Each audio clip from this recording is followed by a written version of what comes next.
What's going on, everybody? It's John here from American Scouser here with my first Reditorial. Now, what is the Reditorial? The Reditorial is a series of videos where we here at American Scouser talk about all things Liverpool and football under the sun. So, this is my first video, and what better topic to put in my first video than everyone's favorite striker, every Liverpool fan's favorite striker, Darwin Nunez. I say that, of course, with absolute sarcasm because there is no player that divides opinion. I have not seen a player ever since I started supporting Liverpool that divides opinion more than Darwin Nunez. So let's get started. Darwin Nunez. Where do I see him next year? How do I see his season turning out? I'll even give you a goals and assists total that I think he's going to achieve next year. So let's get started.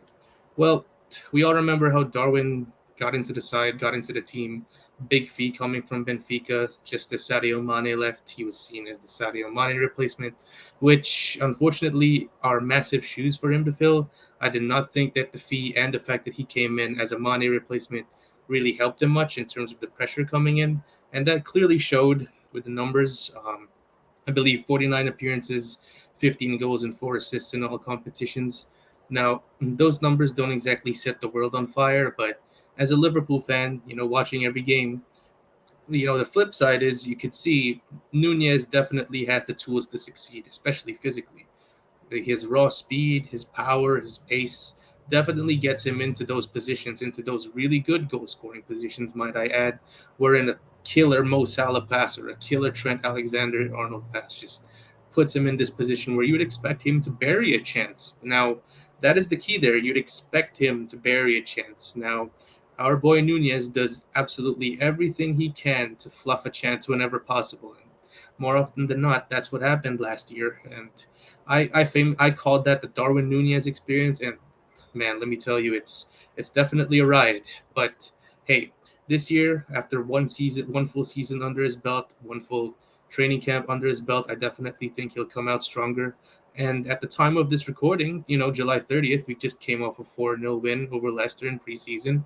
Yet to date, Darwin has scored in every preseason game. Now, it's entirely up to you how much weight you'd put into preseason, but it's better than him not scoring. It's better than him being an absolute dud. So him seeing bang into goals is quite refreshing. It builds up his confidence, and he's definitely staking a claim to be on that starting lineup by the time we roll in Stamford Bridge at the opening game of the season.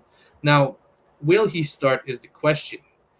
Looking at our attack, I would say that attack is definitely our most varied and strongest position throughout the squad now. Like we got Mo Salah, we got Nunez, we got Jota, we got Gakpo, and we got Diaz.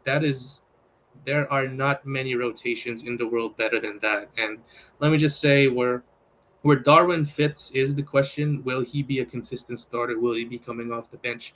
Well, I know Klopp likes to judge things on preseason as sort of a like so he gives merit to players' performances in the preseason quite a bit. So if past preseasons are anything to go by, I feel like Darwin is in strong contention to start the opener against Chelsea. However, whether he will be an absolute first choice starter like Salah is the question. Now, if he continues down this route scoring, it's definitely hard to see him not to be. Uh, whether it's him being on the striker role or on the left side role, it's entirely dependent on where Klopp sees where he fits best.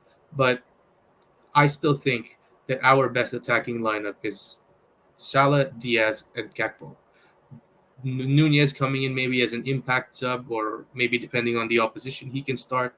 However, if he keeps banging in these goals, if he keeps giving defenders problems, I do think that alongside Salah, he is the most dangerous attacker that we have.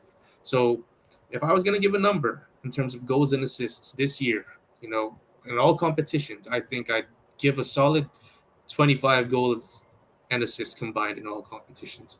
Definitely would be happy if he hits that number, if he hits that tally. If he hits more than that, I would be absolutely ecstatic.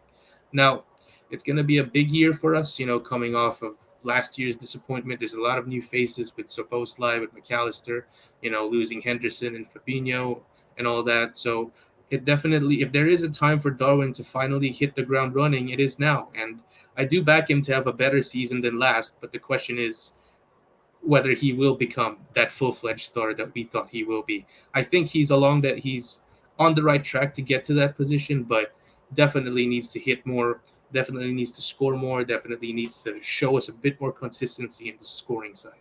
However, if he does break in, the Premier League better watch out. That's all I can say.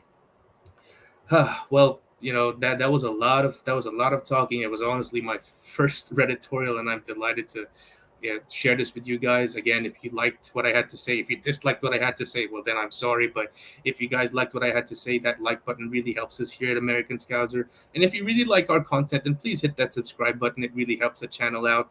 Again, my name is John. You can catch us at the American Scouser morning show on Mondays, Wednesdays, and Fridays, and the podcast every Monday.